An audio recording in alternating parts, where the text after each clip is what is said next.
প্রতি বছরের মতো এবারও জামালপুর সদর উপজেলার গোপালপুর বাজারে বসেছে জামাই মেলা। ২০০ বছরের পুরনো এই মেলায় ভিড় জমাচ্ছে ক্রেতা দর্শনার্থীরা। বিস্তারিত প্রতিবেদনে।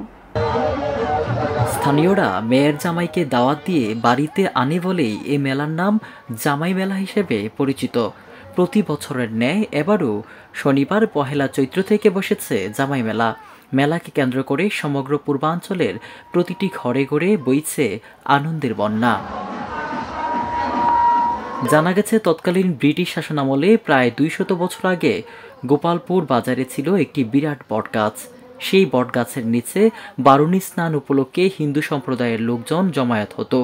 ওই জমায়েত থেকে চৈত্র মেলার উৎপত্তি। হিন্দু সম্প্রদায়ের এই মেলা বসানো দেখে এলাকার মুসলিম সম্প্রদায়ের লোকজন মনে করলেন তারা পারলে আমরা কেন পারবো না। হিন্দুদের পাশাপাশি মুসলমানরাও গোপালপুর বাজারে পাল্টা মেলার আয়োজন শুরু করে। পরবর্তীতে ১০০ বছর ধরে ইসলামী মেলা নামে এই মেলা অনুষ্ঠিত হয়ে আসছিল। সরজমিনে গেলে দেখা যায় গোপালপুরের জামাই মেলার অন্যতম প্রধান আকর্ষণ হলো বালিশ মিষ্টি। এখানে ৫ কেজি থেকে ১০ কেজি ওজনের এক একটি বালিশ মিষ্টি পাওয়া যায়। এছাড়াও কাঁচামরিচের সবুজ মিষ্টি সহ নানা ধরনের মিষ্টির বিশাল সমারোহ ঘটে। জামাই মেলার পুতুল নাচ, নগরদোলা ও লাঠি খেলা, মোটরসাইকেল খেলা, টয় ট্রেন সহ ইত্যাদি খেলার আয়োজন করা হয়।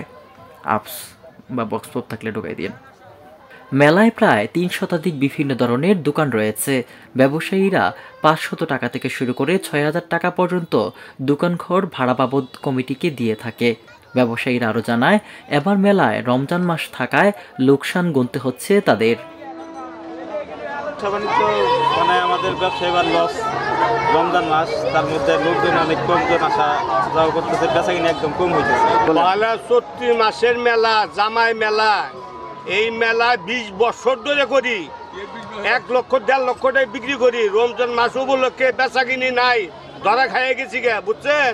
এবার খুব ধরা। অন্য বছরের তুলনায় এবার খারাপ, খুব খারাপ রমজান মাস।